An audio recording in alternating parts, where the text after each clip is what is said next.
माननीय मुख्यमंत्री जी माल्यार्पण के बाद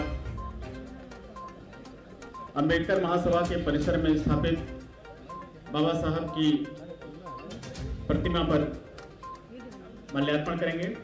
और हमारे साथ जो माननीय अतिथि है, मैं उनसे अनुरोध करूंगा कि वो भी मंच पर आ जाए। माननीय उप मुख्यमंत्री श्री ब्रजेश पाठक जी, श्री जयवीर सिंह जी, श्री असीम अरुण जी, श्रीमती सुषमा खरगवाल मेयर, माननीय बैजनाथ रावत जी अध्यक्ष उत्तर प्रदेश अनुसूचित जाति आयोग, श्री शंकर लाल मोदी जी, श्री आनंद द्विवेदी जी, मैं आप सभी को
यशस्वी मुख्यमंत्री माननीय श्री योगी आदित्यनाथ जी,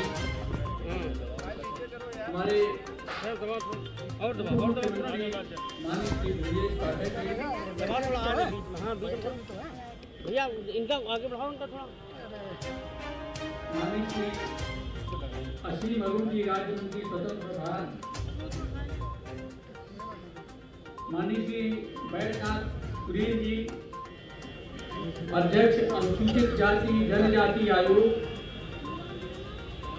इस नगर की मेयर श्रीमती सुषमा खरगवाल जी, महानगर के अध्यक्ष आनंद द्विवेदी जी, विधायक श्री रामचंद्र जी, बढ़िया चल रहा है, विधायक श्री यूपी सिंह जी, सही तो रखा ना, हमारे महामंत्री अमरनाथ प्रजापति जी, प्रदेश अध्यक्ष सरोज जी, कोषाध्यक्ष डॉक्टर सत्या दोहरे जी तथा प्रदेश के कोने कोने से आए हुए हमारे जितना आगे कर सकते प्रतिनिधिगण, भाइयों और बहनों, आज बाबा साहब डॉक्टर अंबेडकर का परिनिर्वाण दिवस पूरी दुनिया में आयोजित हो रहा है। अंबेडकर महासभा में भी प्रतिवर्ष पिछले 30 वर्षों से लगातार हम लोग यहाँ पर बाबा साहब डॉक्टर अंबेडकर का जन्म दिवस समारोह और परिनिर्वाण दिवस आयोजित करते रहे। अंबेडकर महासभा इस देश की दलितों पिछड़ों की सबसे बड़ी अग्रणी सामाजिक संस्था है और इस महासभा के माध्यम से दलितों और पिछड़ों के लिए सामाजिक न्याय की दिशा में बड़े निर्णय लिए गए हैं। बाबा साहब डॉक्टर अंबेडकर जन्म शताब्दी वर्ष में इस स्थल को माननीय मोतीलाल वोरा जो तत्कालीन राज्यपाल थे, उन्होंने ₹1 वार्षिक लीज पर हमें इस परिसर को दिया था। यहाँ पर भारत के राष्ट्रपति KR नारायणन जी, भारत के यशस्वी प्रधानमंत्री माननीय श्री नरेंद्र मोदी जी, माननीय विश्वनाथ प्रताप सिंह जी और देश के तमाम गणमान्य लोग आते रहे हैं। इसी स्थल से माननीय श्री कल्याण सिंह जी ने बतौर मुख्यमंत्री अंबेडकर महासभा की डिमांड पर हरिजन शब्द के निषेध की घोषणा की थी। यही वह स्थल है जहां से तत्कालीन मुख्यमंत्री ने पिछड़े वर्गों के 27% आरक्षण लागू किए जाने की घोषणा की थी। यही वह स्थल है जहां से अर्जुन सिंह तत्कालीन केंद्रीय मंत्री ने पिछड़े वर्गों के लिए उच्च शिक्षा में आरक्षण की घोषणा की थी। यही स्थल है जहां से तत्कालीन मुख्यमंत्री राजनाथ सिंह जी ने कुशीनगर में भगवान बुद्ध की 125 फीट ऊंची प्रतिमा लगाए जाने की घोषणा की थी, लेकिन बाद की सरकारों ने इसे ठंडे बस्ते में डाल दिया। हमारे यशस्वी मुख्यमंत्री माननीय योगी आदित्यनाथ जी ने इसी स्थल से उत्तर प्रदेश के सभी सरकारी कार्यालयों में बाबा साहब डॉक्टर अंबेडकर की फोटो लगाए जाने की घोषणा की थी। इसी स्थल से माननीय मुख्यमंत्री योगी आदित्यनाथ जी ने बाबा साहब डॉक्टर अंबेडकर का लखनऊ में एक बड़ा स्मारक बनाए जाने की घोषणा की थी, जो कि लगभग बनकर के पूर्ण हो चुका है। यही वह स्थल है जहां से आज हमारे लोग दिखाई पड़ने लगे हैं। निश्चित रूप से मेरा मानना है कि भारत की राजनीति में अगर बाबा साहब डॉक्टर अंबेडकर न होते तो इस देश के दलितों की स्थिति कमोवेश वही होती जो 100 साल पहले थी, क्योंकि किसी भी राजनीतिक के एजेंडे में दलितों की आजादी नहीं थी। वह बाबा साहब डॉक्टर अंबेडकर थे जिन्होंने दलितों को आरक्षण देने के लिए, अन्य अधिकार देने के लिए अपनी पूरी ऊर्जा लगा दी थी। जिस समय बाबा साहब डॉक्टर अंबेडकर ड्राफ्टिंग कमेटी के चेयरमैन थे और उस उप समिति में भी थे, पे डिसीजन लेने वाला था। उस उप समिति में जब बाबा साहब डॉक्टर अंबेडकर ने आरक्षण का प्रस्ताव रखा तो एक वोट के अंतर से आरक्षण का प्रस्ताव गिर गया। उस समय बाबा साहब डॉक्टर अंबेडकर बड़े चिंतित हुए थे और वह दिन शायद उनके जिंदगी का सबसे दुख भरा दिन था। उन्होंने यह चिंतन किया कि शायद मैं आरक्षण लागू नहीं करवा पाऊंगा, लेकिन बाद में उन्होंने सामाजिक शैक्षिक पिछड़े वर्ग के आधार पर फिर से प्रस्ताव तैयार किया और फिर वो उस समिति से पास हुआ, लेकिन वो बाध्यकारी नहीं बन पाया। वह प्रतिनिधित्व की अपर्याप्तता के आधार पर संविधान में सम्मिलित हुआ और उसके कारण आज हमारे लोग आईएएस बन रहे हैं, विधायिका में दिख रहे हैं, हर क्षेत्र में उनकी उपस्थिति हो रही है। बाबा साहब डॉक्टर अंबेडकर भारत की राजनीति, भारत की सामाजिक जो संरचना है, वो हर जगह उसका प्रतिनिधित्व करते हैं। देश के बंटवारे के समय बाबा साहब डॉक्टर अंबेडकर ने भारत के बंटवारे का समर्थन नहीं किया था।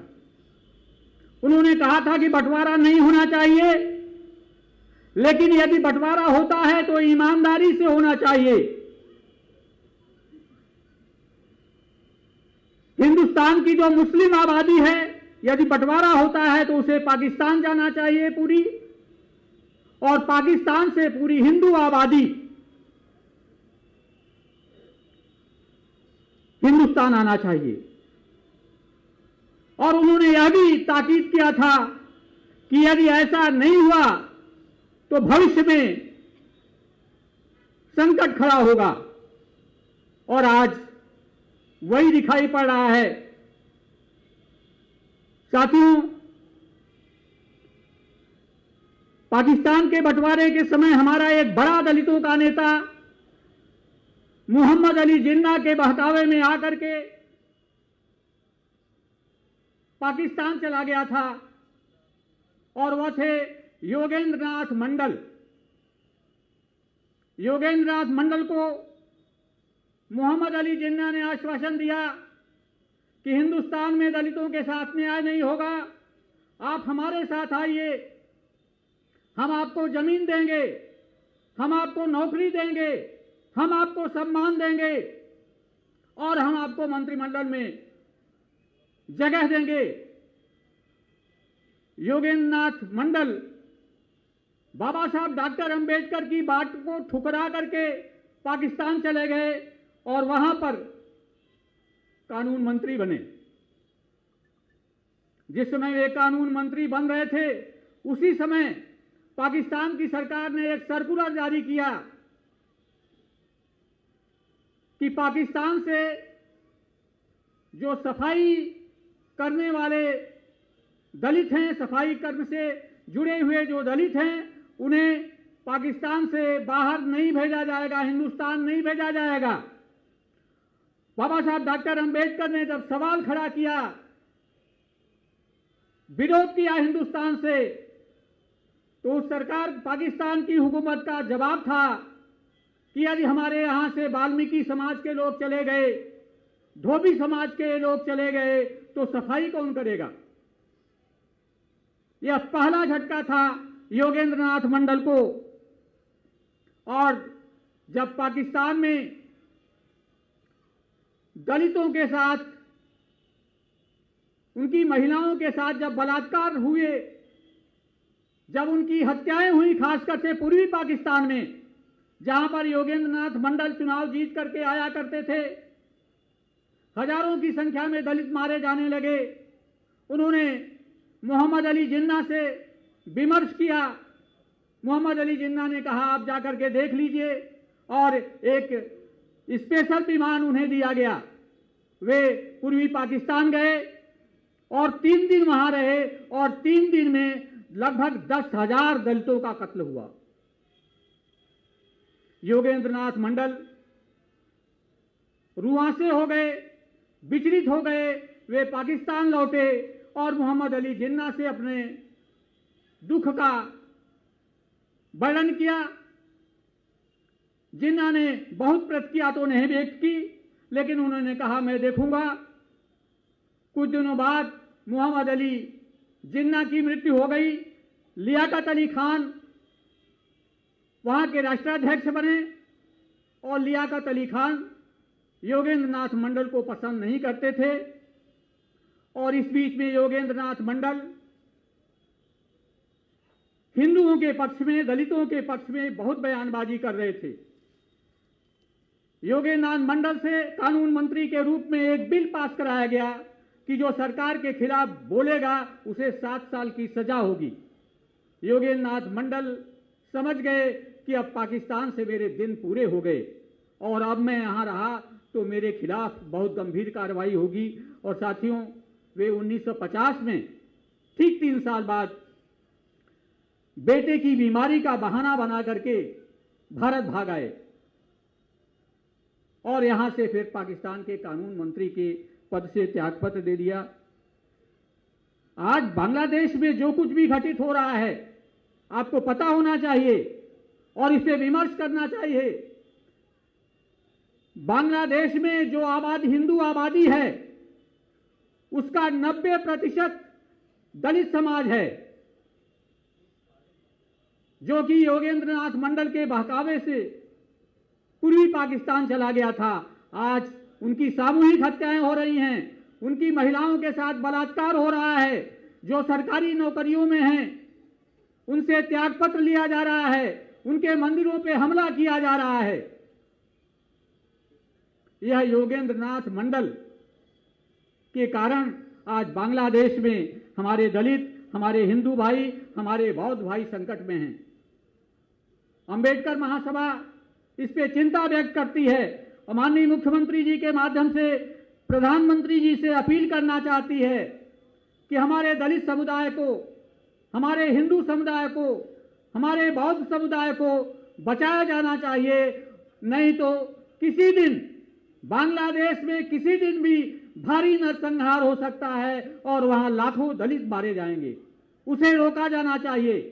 इसे विश्व स्तर पे, कूटनीतिक स्तर पे चर्चा होनी चाहिए और यदि फिर भी बांग्लादेश की हुकूमत नहीं मानती है तो जिस प्रकार से भारत ने 1971 में पूर्वी पाकिस्तान में हस्तक्षेप किया था उसी प्रकार का हस्तक्षेप भारत को बांग्लादेश में करना चाहिए। ये हमारी डिमांड है। साथियों, मैं आपसे एक निवेदन और करके अपनी बात खत्म करना चाहूंगा। आप अंबेडकर के लोग हैं और आप जानते हैं कि जो बाबा साहब डॉक्टर अंबेडकर का सम्मान करता है हम उसका सम्मान करते हैं, हमारे दलित उसका सम्मान करते हैं, और जो डॉक्टर अंबेडकर का विरोध करता है वो दलितों का दुश्मन है। ये पूरे देश के दलितों की आवाज है। अभी आप पिछले कुछ महीनों पहले भारत का संविधान खतरे में, भारत का आरक्षण खतरे में करके एक मुहिम चलाई गई। और मुहिम किसने चलाया? कहा कि आरक्षण खतरे में है, दलित हमारे साथ आओ। और उस व्यक्ति ने यह मुहिम चलाई जिसने पार्लियामेंट के भीतर आरक्षण का बिल फाड़ा था, जिसने प्रमोशन में आरक्षण खत्म कर दिया था। उत्तर प्रदेश में मुहिम उसने चलाई आरक्षण खतरे में, संविधान खतरे में, जिसने दलितों को मिलने वाला ठेकेदारी में आरक्षण खत्म कर दिया था। यह मुहिम उस व्यक्ति ने चलाई जिसने 2012 में सत्ता में आते ही पहला काम यह किया था कि बाबा साहब डॉक्टर अंबेडकर के नाम से जितनी भी संस्थाएं बनी थी वहां से अंबेडकर का नाम हटा दिया था।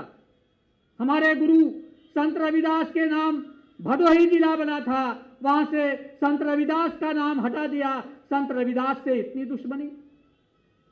बाबा साहब डॉक्टर अंबेडकर की पत्नी माता रमाबाई के नाम से कानपुर देहात बना था, माता रमाबाई का नाम हटा दिया। मानवर कांशीराम के नाम से उर्दू अरबी फारसी विश्वविद्यालय बना था, वहां से कांशीराम जी का नाम हटा दिया।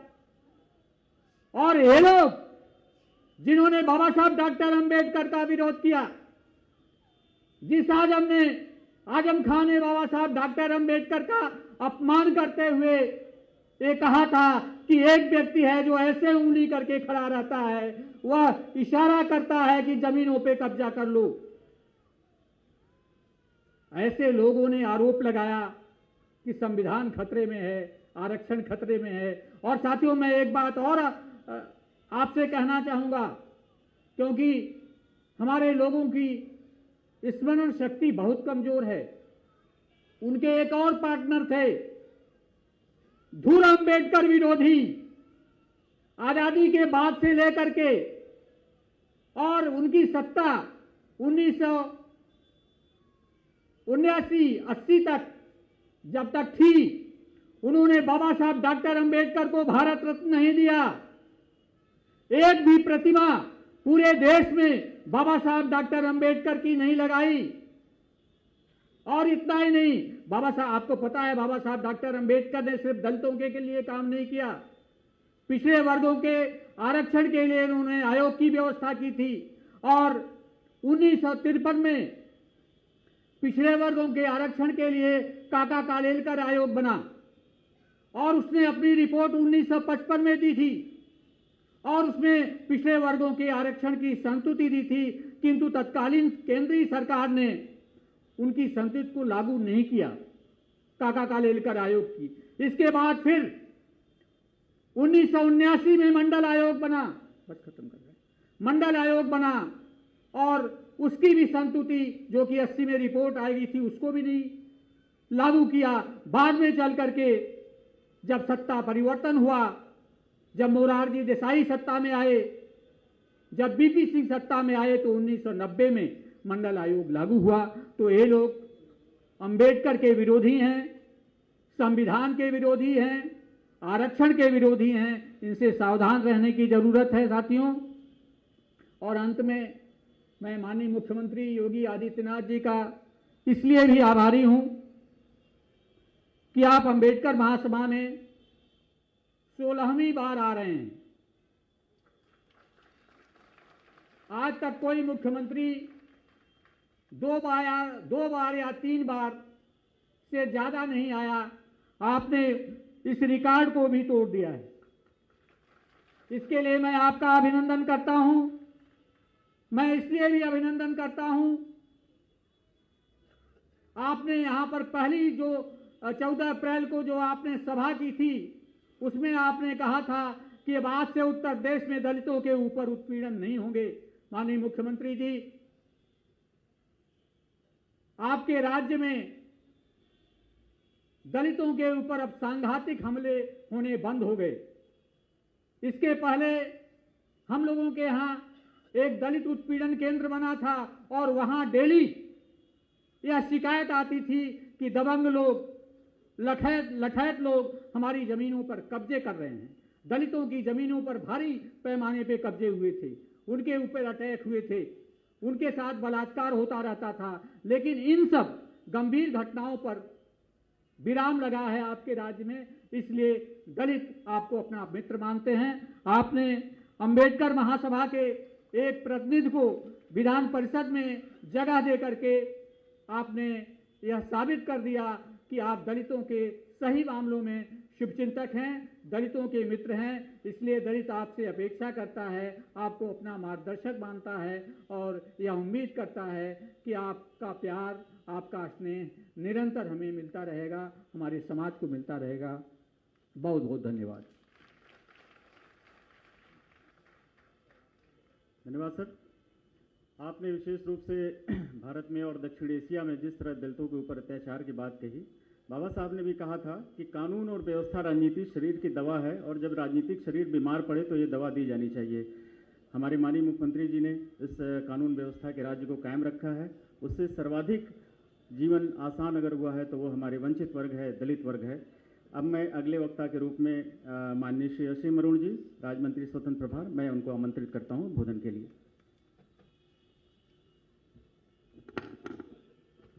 बहुत बहुत धन्यवाद। एक बार जोरदार तरीके से हम लोग बाबा साहब का स्मरण करेंगे। बाबा साहेब अमर रहे।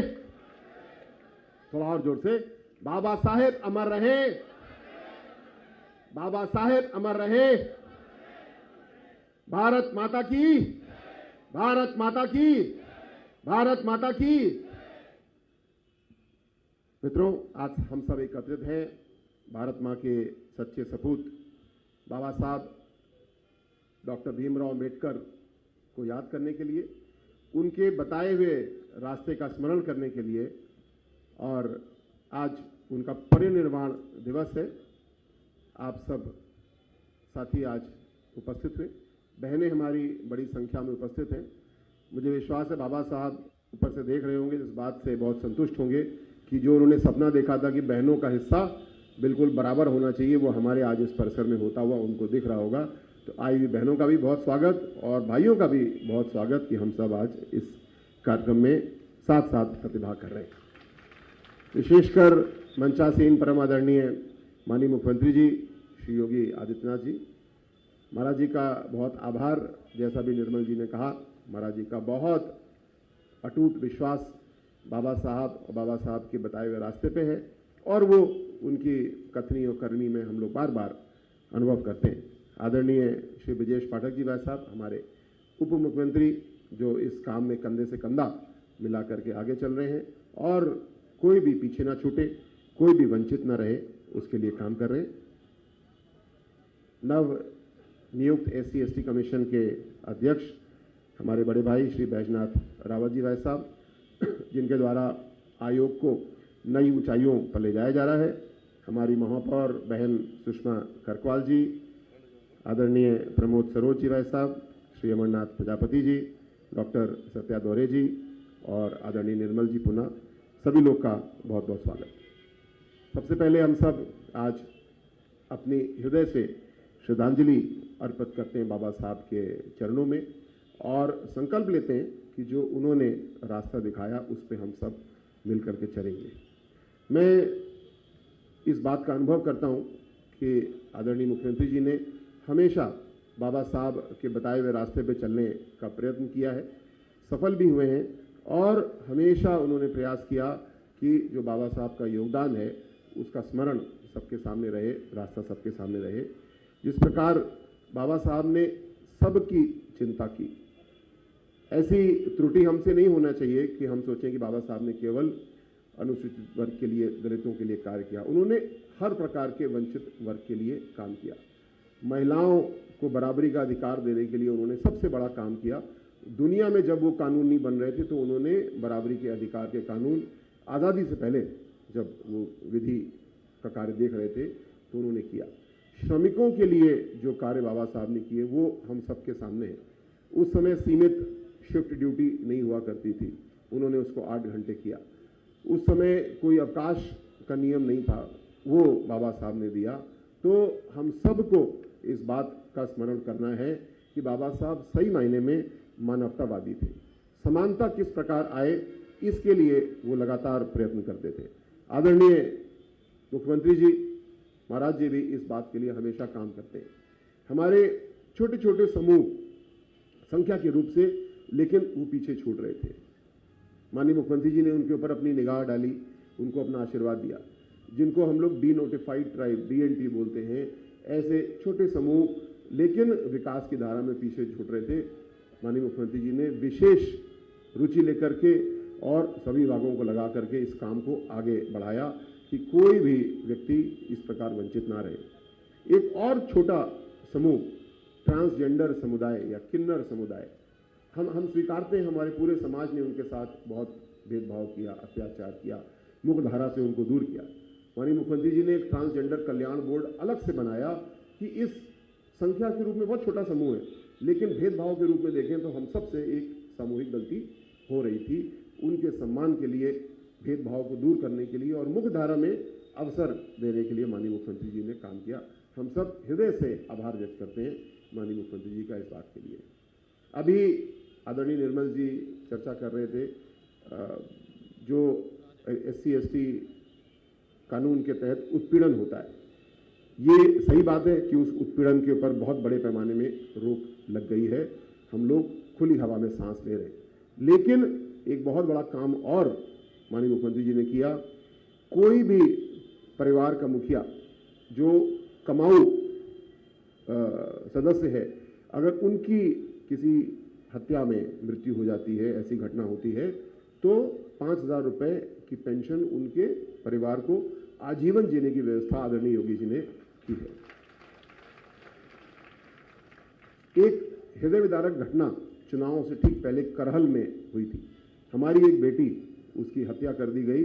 क्योंकि वो भारतीय जनता पार्टी की कार्यकर्ता थी और समाजवादी पार्टी के लोगों ने उसको डराया धमकाया, नहीं वो मानी, बहादुर थी, उसका गैंग रेप हुआ और उसकी हत्या कर दी गई।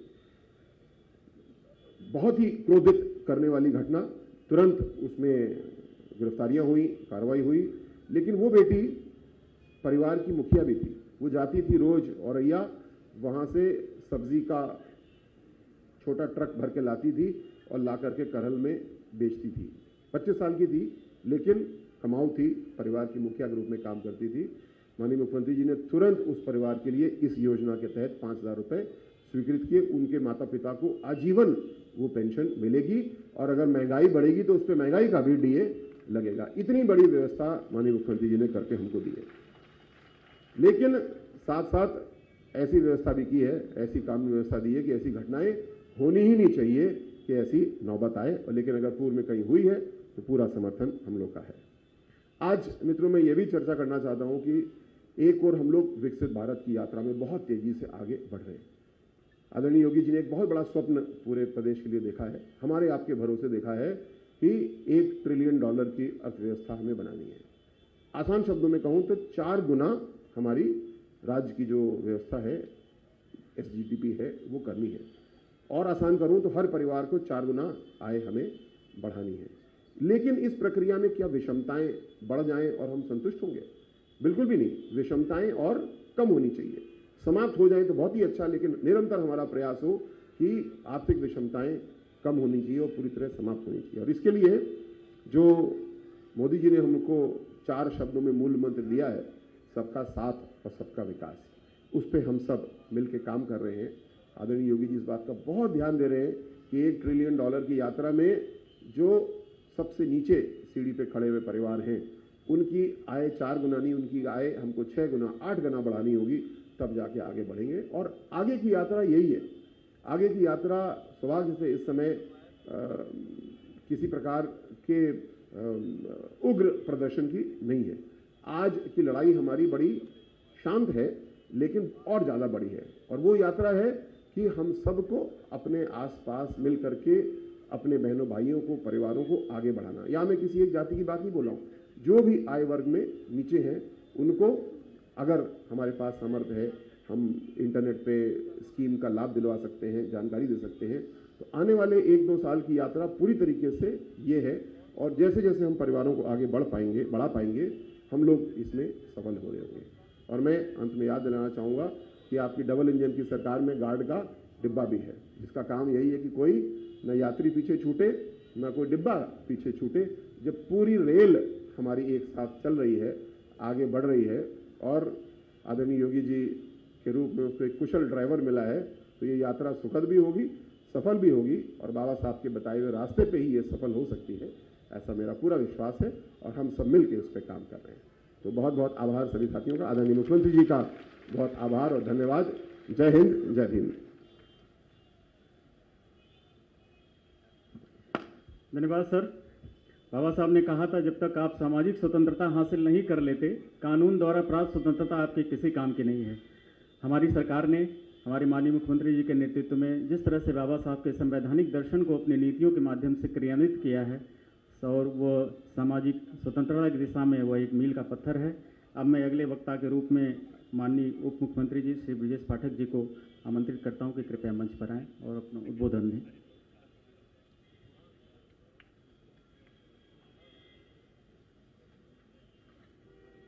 बाबा साहब डॉक्टर भीमराव अम्बेडकर जी के परिनिर्वाण दिवस पर विशेष श्रद्धांजलि सभा के कार्यक्रम में हमारे बीच में उपस्थित हैं उत्तर प्रदेश के लोकप्रिय माननीय मुख्यमंत्री आदरणीय योगी आदित्यनाथ जी, माननीय मंत्री आदरणीय असीम अरुण जी,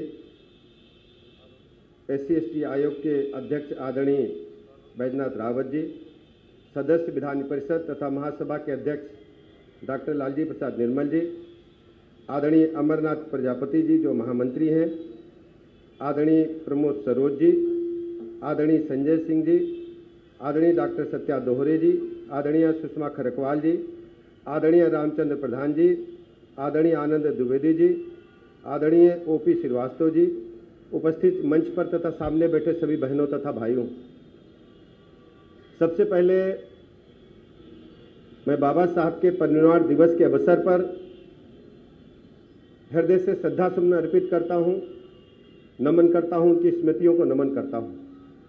बाबा साहब ने इस देश के दबाए गए, कुचले गए, पछाड़े गए लोगों के जीवन स्तर को बराबरी का हक दिलाने के लिए पूरा जीवन समर्पित करने का काम किया।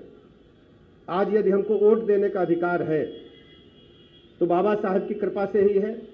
जैसा कि असीम जी ने कहा, महिलाओं को समानता का अधिकार, समान वेतन उनको मिले, उनको शिक्षा में समान अधिकार मिले, और सबसे पहले बात ये दुनिया में मातृत्व अवकाश महिलाओं को मिले, ये मुहिम छेड़ने का काम बाबा साहब भीमराव अम्बेडकर ने किया था। आज हम कह सकते हैं माननीय प्रधानमंत्री नरेंद्र मोदी जी ने बाबा साहब भीमराव अम्बेडकर के सपनों को साकार करते हुए महिलाओं को, माताओं बहनों को पार्लियामेंट में बराबरी का हक देते हुए उन्हें जो आरक्षण देने का काम किया है, आने वाला कल आप देखेंगे भारत की सबसे बड़ी पंचायत में महिलाओं की बराबर की भागीदारी होगी, जो संवैधानिक रूप से आरक्षण दिया है। अब महिलाओं के अधिकारों को कोई छू नहीं पाएगा, कोई टच नहीं कर पाएगा। हमारे बीच में बड़ी संख्या में हमारी बहनें बैठी हैं, मैं आप सबको प्रणाम करता हूं, नमन करता हूं। हमारे मित्र बैजनाथ रावत जी हैं जो SC/ST आयोग के चेयरमैन हैं।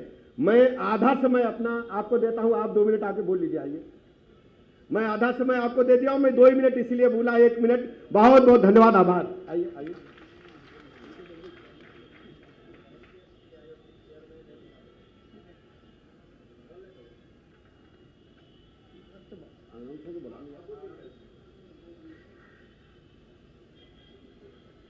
अम्बेडकर महासभा के तत्वावधान में आज हमारे मंच पर विराजमान हमारे प्रदेश के यशस्वी मुख्यमंत्री परम पूज्य महाराज जी, उप मुख्यमंत्री परम आदरणीय विजय पाठक जी और इस सभा के अध्यक्ष माननीय लाल जी प्रसाद निर्मल जी, भाई अमरनाथ जी प्रजापति जी, प्रमोद सरोज जी और हमारे समाज कल्याण मंत्री माननीय असीम अरुण जी, भाई संजय सिंह जी, सभी मंच पर विराजमान महान भाव, आज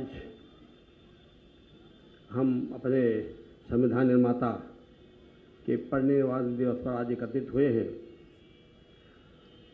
बाबा साहब ने संविधान लिखा, तमाम अधिकार दिए, और लिखा पढ़े चाहे गीता रामायण में हो और चाहे संविधान में हो, जब तक उसको हम अमल में नहीं लाते तो उसका कोई मतलब नहीं निकलता है।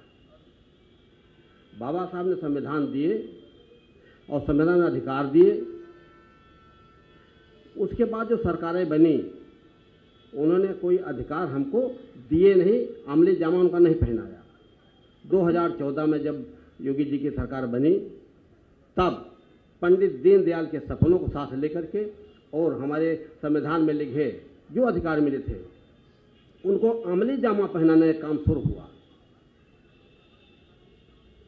और जब हमको अमली जामा पहना गया तब गांव में गरीबों को, जो सबसे गरीब व्यक्ति था, उसको आवास, शौचालय सब फ्री में मिले, बिजली का कनेक्शन फ्री मिला और एक राशन कार्ड मिला जिसमें निःशुल्क राशन हमको मिलता खाने के लिए, और गैस सिलेंडर हमको फ्री मिला खाना पकाने के लिए।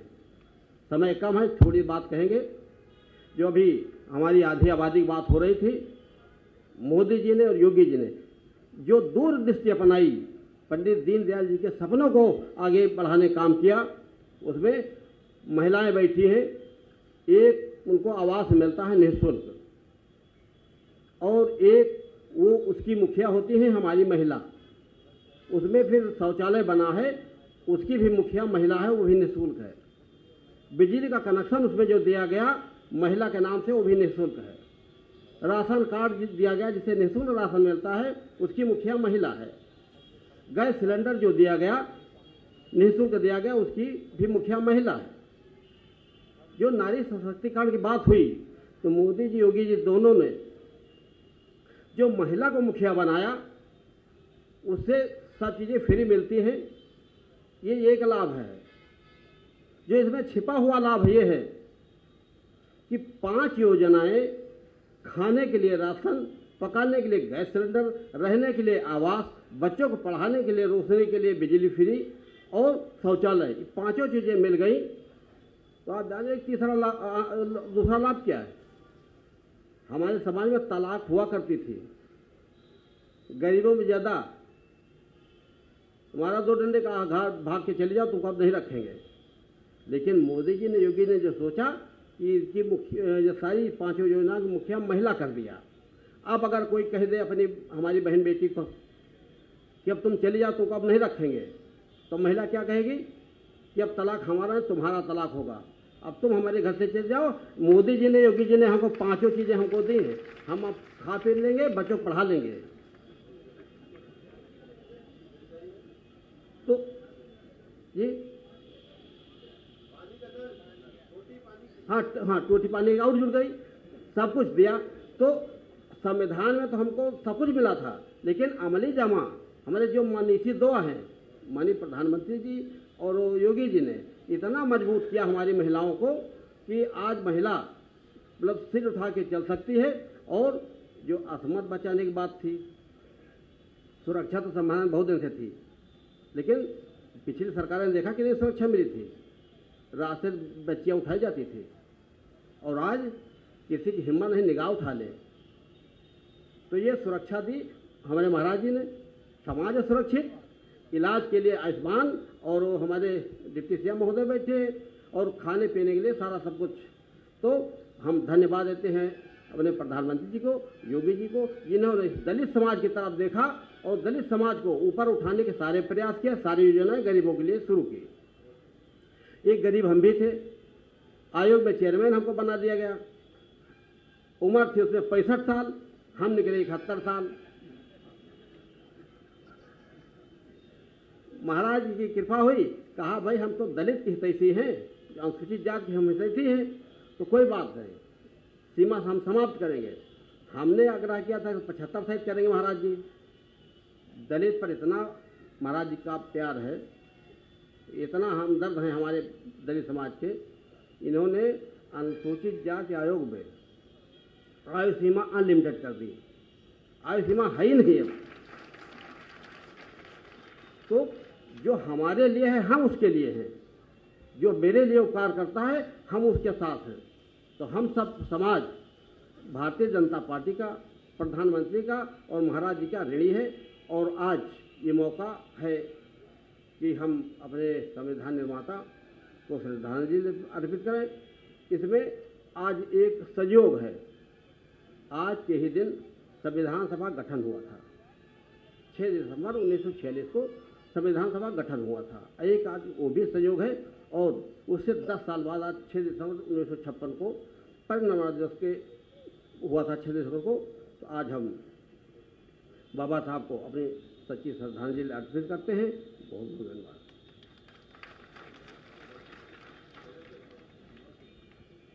बहुत बहुत धन्यवाद माननीय अध्यक्ष जी। आपने वास्तव में जो भारतीय महिलाओं की पीड़ा है और जो उनको सरकार द्वारा दी गई सहूलतें हैं, बाबा साहब के संवैधानिक दर्शन को इस रूप में भी देखा जा सकता है कि उन्होंने कहा था कि मैं किसी समाज की प्रगति इस बात से नापता हूं कि उस समाज में महिलाओं ने कितनी प्रगति की है। वास्तव में सरकार की योजनाओं से जीवन उनका बहुत आसान हुआ, इसमें कोई दो राय नहीं। और उन्होंने अपने लोकतांत्रिक अधिकारों के माध्यम से वे अभिव्यक्त भी किया है। अब मैं अपने माननीय मुख्य अतिथि माननीय योगी आदित्यनाथ जी, जो कि प्रदेश के मुख्यमंत्री हैं, मैं एक शब्द के साथ एक उनको सादर सा सम्मान आमंत्रित करता हूं। भारत माता की, भारत माता की, भारत माता की। बाबा साहब भीमराव अंबेडकर, बाबा साहब भीमराव अंबेडकर।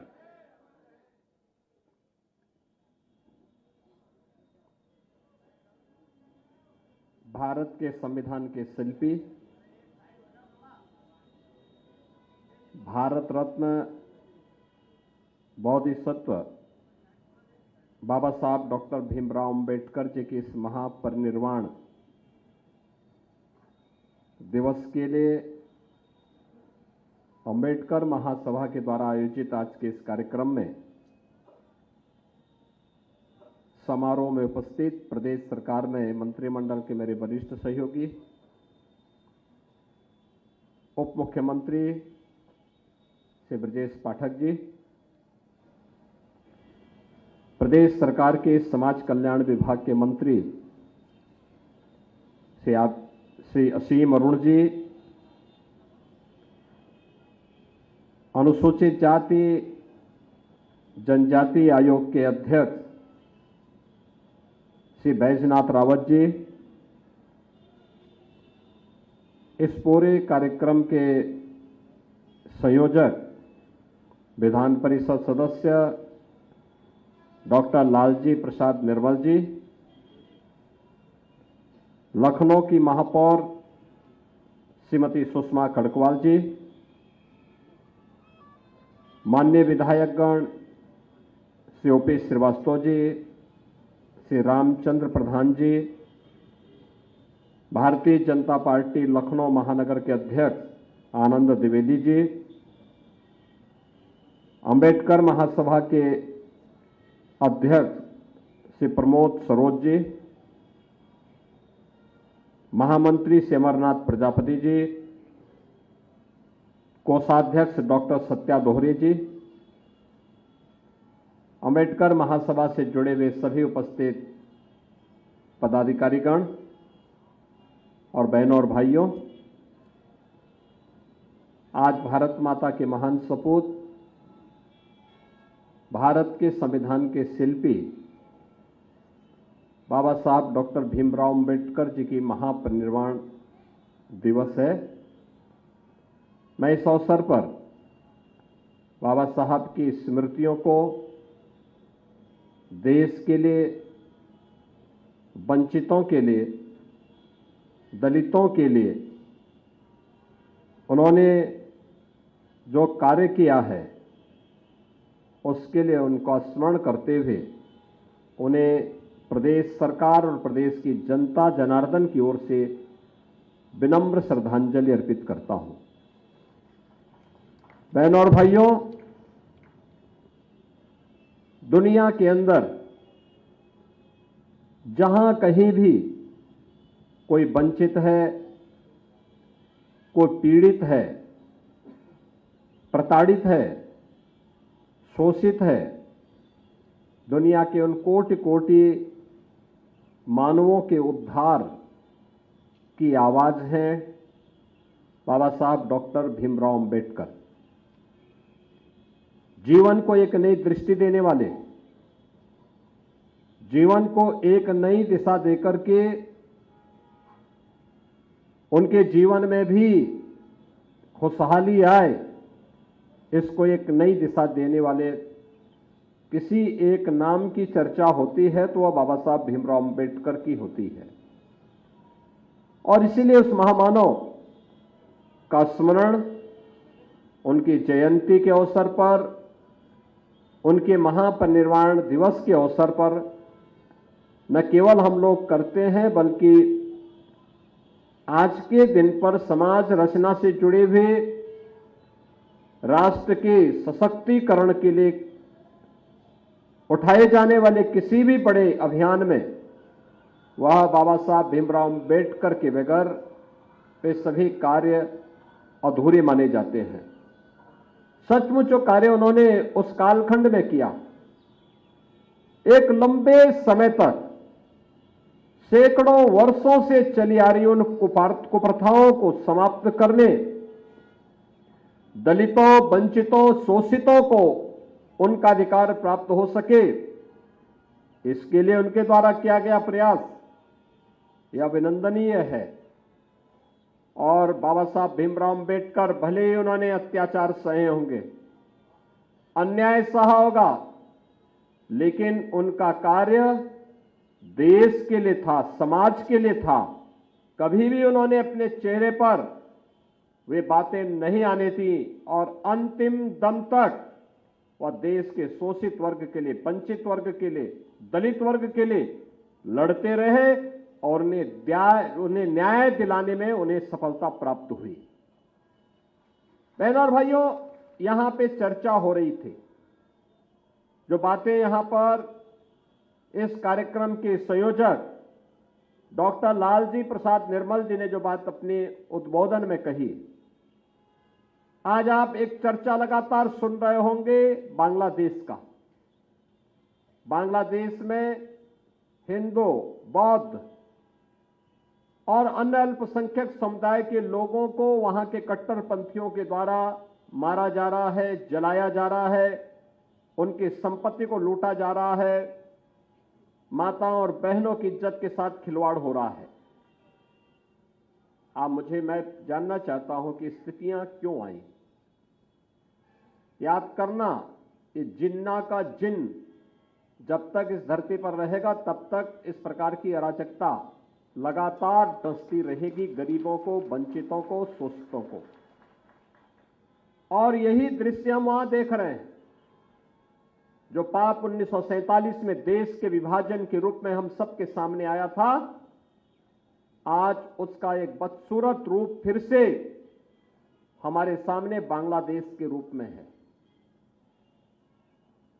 ये जितने भी लोग वहां हिंदू मारे जा रहे हैं या बौद्ध मारे जा रहे हैं, ये सभी दलित तबके के हैं। और बाबा साहब भीमराव अंबेडकर ने 1946-47 में ही देश की जनता को इस बारे में आगाह किया था कि भारत का बंटवारा होने मत दीजिए,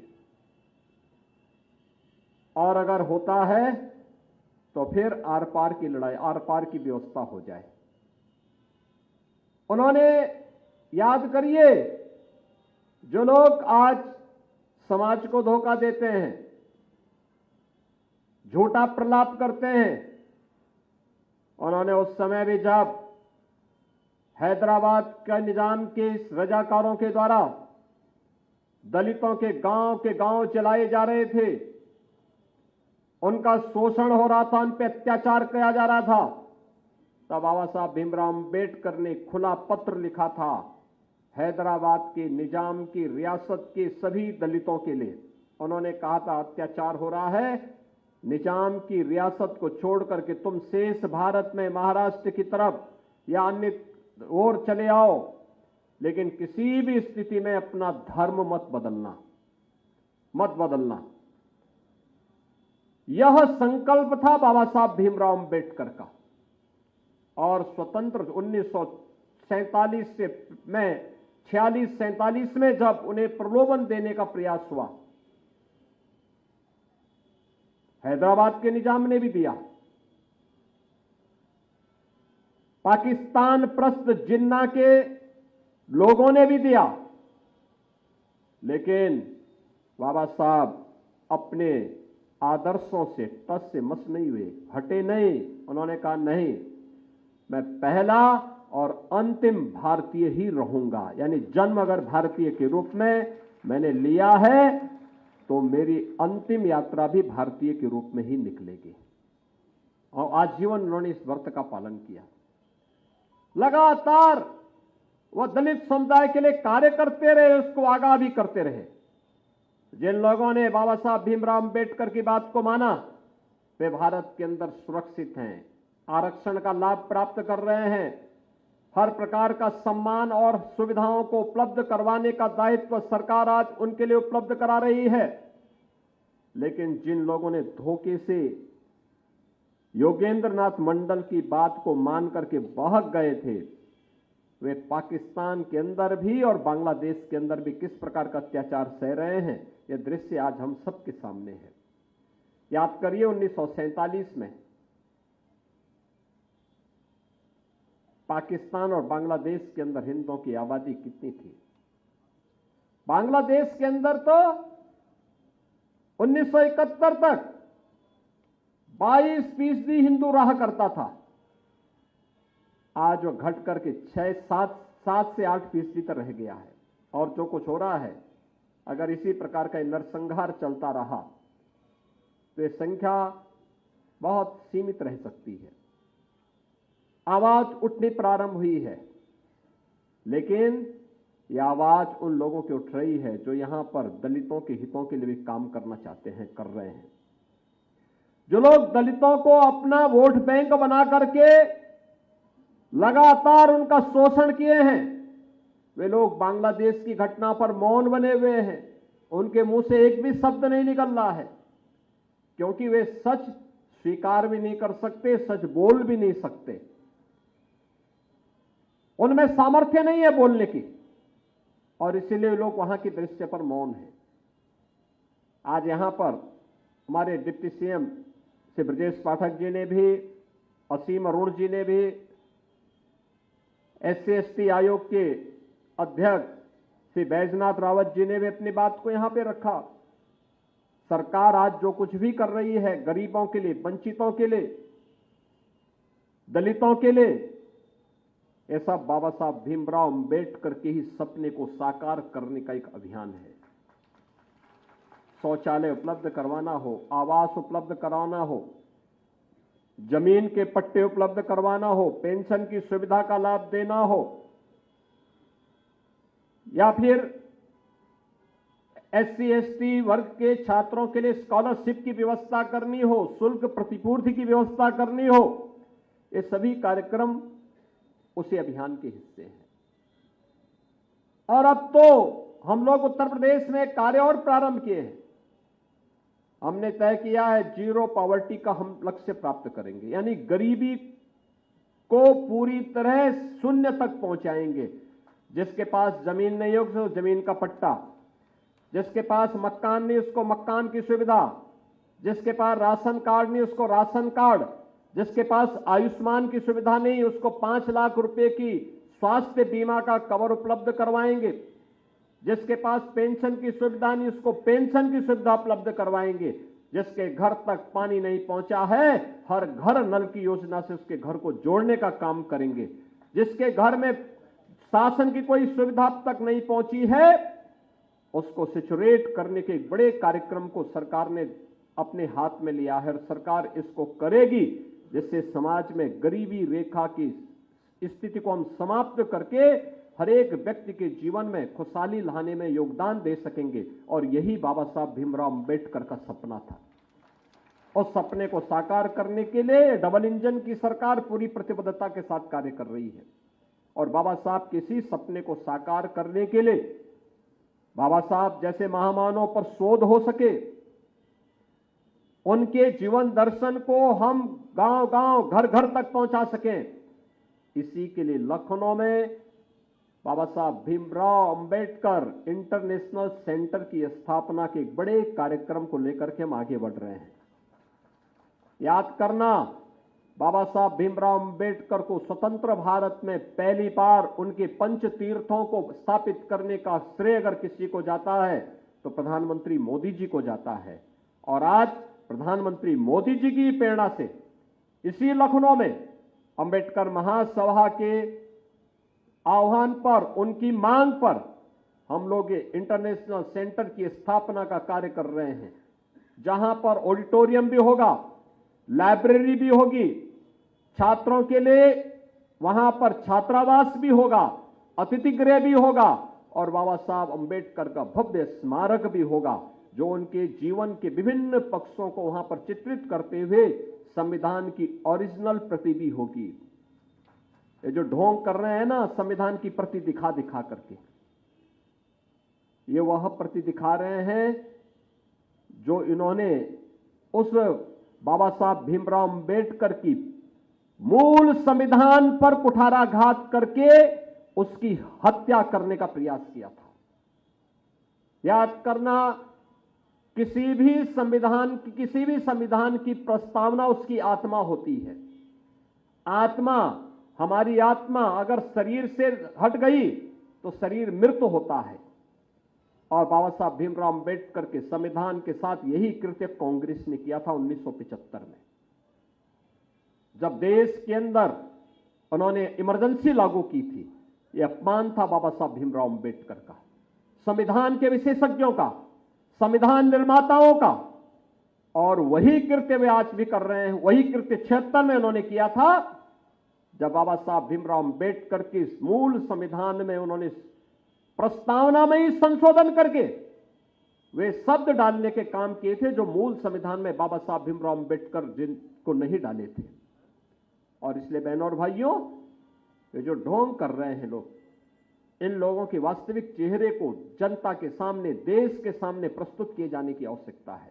आज के इस अवसर पर मैं आप सबका आह्वान करूंगा, प्रधानमंत्री मोदी जी के नेतृत्व में विकसित भारत की परिकल्पना को साकार करने के लिए हर गरीब को, हर वंचित को, हर दलित को उसका हक मिले, उसका अधिकार मिले, इसके लिए किए जाने वाले इस प्रयास में, भारत को विकसित भारत के रूप में स्थापित करने के इस अभियान में, बाबा साहब के सपनों का भारत बनाने के लिए किए जाने वाले इस प्रयास में हम सब मिलकर के कार्य करेंगे। इस विश्वास के साथ मैं बाबा साहब भीमराव अम्बेडकर के इस महापरिनिर्वाण दिवस के अवसर पर उनके स्मृतियों को एक बार फिर से कोटि कोटि नमन करता हूं। अम्बेडकर महासभा को इस आयोजन के लिए हृदय से धन्यवाद देता हूं। आप सबका भी मैं हृदय से अभिनंदन करते हुए समाज और राष्ट्र की एकता के लिए हम निरंतर कार्य करते रहे, इस विश्वास के साथ आप सबको मैं अपनी शुभकामनाएं देता हूं। धन्यवाद। जय हिंद।